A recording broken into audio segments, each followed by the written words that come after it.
आज हम डिस्कस करेंगे 10 एमसीक्यूज जो कि यूपीएससी और गवर्नमेंट एग्जाम्स के लिए काफ़ी इंपॉर्टेंट हैं।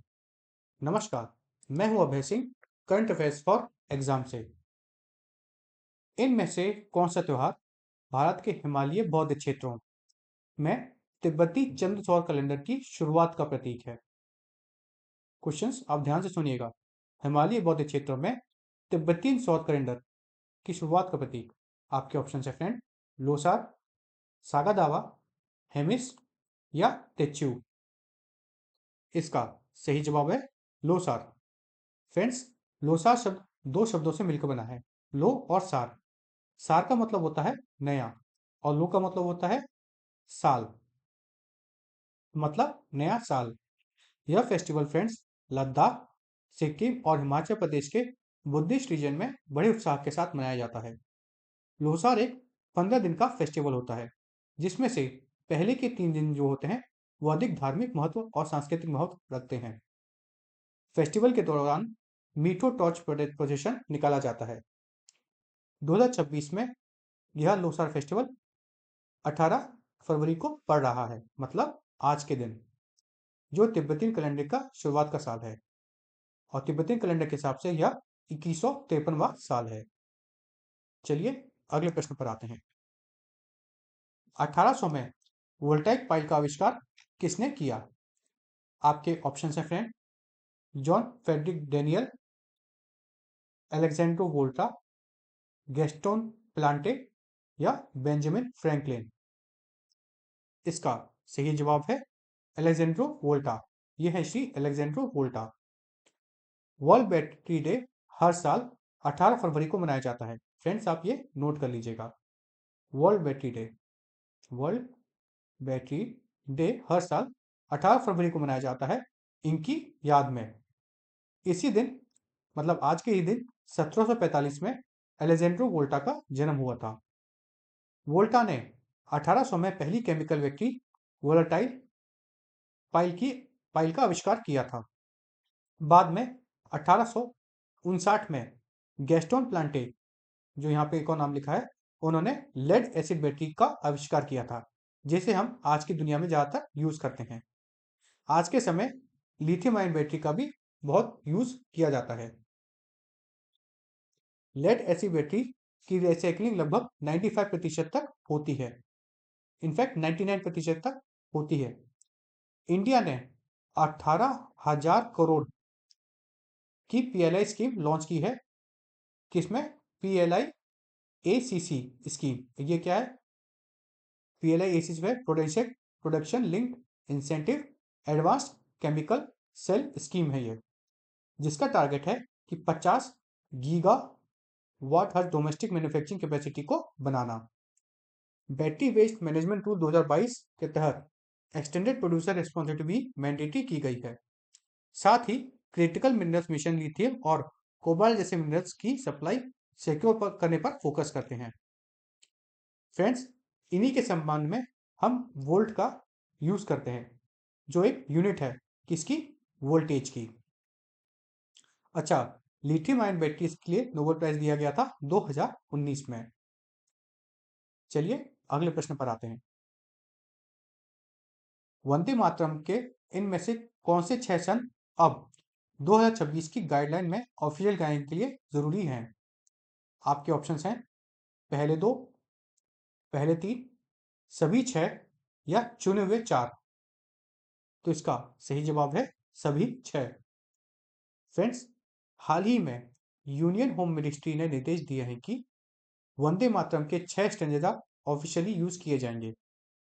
इससे पहले सिर्फ 2 स्टैंजा ही सेरेमोनियल ओकेजन पर यूज किए जाते थे या गाए जाते थे।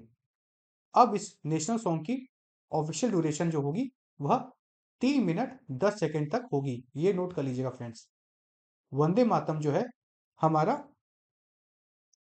राष्ट्रीय गीत है, जिसे श्री बंकिम चंद्र चटर्जी ने लिखा था। उनकी एक किताब थी, नोवेल थी, जो कि 1882 में आई थी, आनंद मत। बंकिम चंद्र चटर्जी। इसे 24 जनवरी 1950 को राष्ट्रीय गीत का दर्जा दिया गया था। वेल फ्रेंड्स, राष्ट्रीय गीत और राष्ट्रीय गान क्या है? तो राष्ट्रीय गीत है वंदे मातरम, जिसे श्री बंकिम चंद्र चटर्जी ने लिखा है, और राष्ट्रीय गान है जन गण मन, जिसे श्री रविन्द्रनाथ टैगोर जी ने लिखा था। रूल के मुताबिक जब नेशनल एंथम और नेशनल सॉन्ग दोनों प्ले होंगे तो पहले वंदे मातरम प्ले किया जाएगा। लोगों को खड़े रहना जरूरी है जब वंदे मातरम सॉन्ग प्ले किया जाएगा। प्रेसिडेंट की अराइवल और डिपार्चर सेरेमनीज में भी इसका गायन मैंडेटरी रखा गया है। चलिए अगले प्रश्न पर आते हैं। लगभग 50 वर्षों के बाद यूरेशियन ऑटर अर्थात ऊद बिलाव कहाँ फोटो में दर्ज किया गया है? आपके ऑप्शन हैं फ्रेंड, लिदर, किशनगंगा, झेलम या सिंध। इसका सही जवाब है फ्रेंड्स सिंध। यह है यूरेशियन ऊद बिलाव। यूरेशियन ऊद बिलाव को सिंध नाला, जिसे हम जो कि गंधरबाल डिस्ट्रिक्ट जम्मू एंड कश्मीर में आता है, में फोटोग्राफ किया गया है। यह पिछले लगभग 50 सालों में कश्मीर से पहला फोटोग्राफिक एविडेंस माना जा रहा है। यह स्पीसीज नॉक्टर्नल है, एल्यूसिव है और सेमी एक्वेटिक मैमल होती है, इसलिए यह रेयरली ही दिखती है। चलिए फ्रेंड्स अगले प्रश्न पर आते हैं। सहकारी क्षेत्र में दुनिया की सबसे बड़ी अनाज भंडारण योजना के तहत किस जिले को पायलट के रूप में चुना गया है? आपके ऑप्शन हैं फ्रेंड, बालाघाट, सिवनी, विदिशा या मंडला। इसका सही जवाब है फ्रेंड्स बालाघाट। यह पायलट प्रोजेक्ट जो है फ्रेंड्स, वह मध्य प्रदेश में इंप्लीमेंट किया जा रहा है। PACS अर्थात Paraswada primary agriculture credit society में 500 मैट्रिक टन कैपेसिटी का गोदाम बनाया जा रहा है। इस प्रोजेक्ट का इनॉग्रेशन हाल ही में फरवरी 2026 को श्री नरेंद्र मोदी जी द्वारा किया जाएगा। नरेंद्र मोदी जी द्वारा किया गया था। कब? फरवरी 2024 को। प्रोजेक्ट को एग्रीकल्चर इंफ्रास्ट्रक्चर फंड के साथ कवरेज करके इंप्लीमेंट किया गया है। इसका जो इंप्लीमेंट होगा फ्रेंड्स, वह 2+5 साल से बढ़ाकर 2+8 साल कर दिया गया है, और जो मार्जिन मनी रिक्वायरमेंट था फ्रेंड्स, वो 20% से घटाकर 10% किया गया है। चलिए अगले प्रश्न पर आते हैं। निम्नलिखित में से कौन सा बंदरगाह एंटी ड्रोन सिस्टम तैनात करने वाला भारत का पहला बंदरगाह बना है? आपके ऑप्शन हैं friend, VOC port, Kandla port, Paradip port या कोची पोर्ट। इसका सही जवाब है फ्रेंड्स VOC पोर्ट। इंडिया की मैरीटाइम सिक्योरिटी और इकोसिस्टम में एक हिस्टोरिक कदम उठाया गया है, जब भारत का VOC अर्थात VO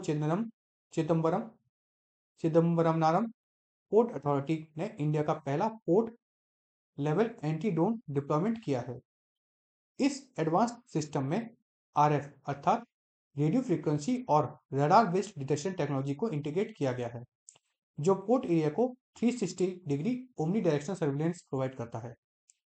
सिस्टम का इफेक्टिव ऑपरेशन रेंज 5 किलोमीटर तक है, जिससे पोर्ट और नियरबाई मैरीटाइम दोनों जोन्स सिक्योर हो जाते हैं।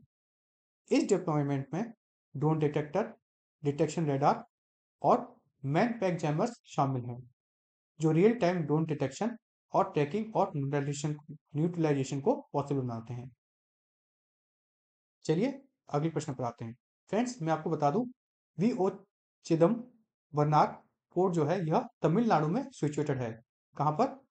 तोटुकुडी डिस्ट्रिक्ट में। चलिए अगले प्रश्न पर आते हैं। फरवरी 2026 में भारत ग्रीस रक्षा घोषणा पर किसने हस्ताक्षर हाल ही में किए हैं? आपके ऑप्शन है friend, Shri S Jaishankar, Nikolaos Mitsotakis या राजनाथ सिंह। तो इसका सही जवाब है फ्रेंड्स श्री राजनाथ सिंह। 9 फरवरी 2026 को मानेसर सेंटर में, जो कि नई दिल्ली में उपस्थित है, India Greece defence agreement sign हुआ है। चलिए अगले प्रश्न पर आते हैं। 2024-25 में तमिल ब्राह्मणी शिलालेख कहाँ खोजे गए हैं? आपके ऑप्शन हैं friend, Alexandria, Giza, valley of Kings या फिर लक्सर पोर्ट? तो इसका सही जवाब है friends valley of Kings. Egypt के थीबन नेक्रोपोलिस में एक एक्स्ट्राऑर्डिनरी आर्कियोलॉजिकल डिस्कवरी की गई है जिसे 1 से 3वीं सेंचुरी सीई का बताया जा रहा है। यहाँ लगभग 30 इंस्क्रिप्शन मिले हैं जो तमिल, ब्राह्मी और प्राकृत तथा संस्कृत भाषा में लिखे हुए हैं। इन इंस्क्रिप्शन के डॉक्यूमेंटेशन से पता चलता है कि ट्रेड के लिए भारत के लोगों का वहां पे आना जाना था। चलिए अगले प्रश्न पर आते हैं।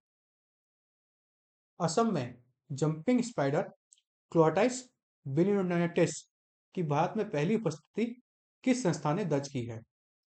आपके ऑप्शंस हैं friend, zoological survey of India, Assam university, wild life institute of India या बोटेनिकल सर्वे ऑफ इंडिया? तो इसका सही जवाब है फ्रेंड्स आसाम यूनिवर्सिटी। इंडिया के बायोडाइवर्सिटी रिकॉर्ड में एक नया एडिशन हुआ जब क्लोटाइस पिलियोनेटेस को, जो कि सेलिसाइड फैमिली से आता है, को पहली बार इंडिया में रिकॉर्ड किया गया है। इसे हम जंपिंग स्पाइडर भी बोलते हैं। इसकी फोटो ये है फ्रेंड्स। यह स्पीसीज लोअर बॉन्ड मतलब इनर लाइफ रिजर्व फॉरेस्ट में पाया जाता है, चाहछर डिस्ट्रिक्ट में, जो कि आसाम में आती है। चलिए अगले प्रश्न पे आते हैं। पॉलीक्राइलिस गैंगाबेनिस की खोज कहाँ हुई है? काजीरंगा, मानस, देहिंग या फिर गरभंगा? तो इसका सही जवाब है फ्रेंड्स गरभंगा। यह उसकी फोटो है फ्रेंड्स। आसाम के गरभंगा रिजर्व फॉरेस्ट में गुवाहाटी के पास एक नई आंट स्पीसीज मतलब चींटिए की स्पीसीज डिस्कवर की गई है जिसे हम पॉलीक्राइकिस गाबानिस रखा गया है। इस स्पीसी का नाम डिस्कवरी साइट के नाम पर रखा गया है, जिसमें कि आप ये देख सकते हैं ये नाम है गरभंगा, जहां पे ये खोजा गया है। यह रेयर म्यूक्रोनाटा ग्रुप ऑफ स्पाइनी एंट से बिलोंग करता है और यह इंडिया में सिर्फ टीसी म्यूक्रोनाटा स्पीसीज है ये। फ्रेंड्स अब कल का अपन प्रश्न देख लेते हैं जो कल हमने आपसे पूछा था। हमने कल आपसे पूछा था 2026 में शुरू की गई नई दिल्ली की कौन सी स्कीम ईडब्ल्यूएस परिवारों के लिए, लड़कियों की ईडब्ल्यूएस परिवार की लड़कियों के लिए 1 लाख मैच्योरिटी देने का वादा करती है? आपके ऑप्शन है फ्रेंड, लाडली बहना, बेटी, शक्ति या लखपति? तो फ्रेंड्स इसका सही जवाब है लखपति।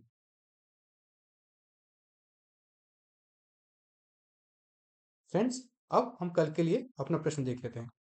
कल के लिए हमारा आपसे प्रश्न है, निम्नलिखित में से किस ज्वालामुखी में आसन विस्फोट के बिना हाइपोथर्मल अस्थिरता देखी गई है? आपके ऑप्शंस हैं फ्रेंड, एल चिनो, पोपोकाइटपेटेल, कोटोपैक्सी या नेवाडो डेल रूस? फ्रेंड्स इसका जवाब आपको कमेंट सेक्शन में देना है। याद रखिए फ्रेंड्स कि कामयाबी का जुनून सर पर होना चाहिए, फिर परेशानी भी खुद रास्ता छोड़ देती है। इसके साथ ही आज का सेशन समाप्त होता है। फ्रेंड्स आपको हमारा सेशन अगर फ्रूटफुल और नॉलेजेबल लगा तो लाइक शेयर सब्सक्राइब अवश्य कीजिएगा। धन्यवाद। जय हिंद, जय भारत।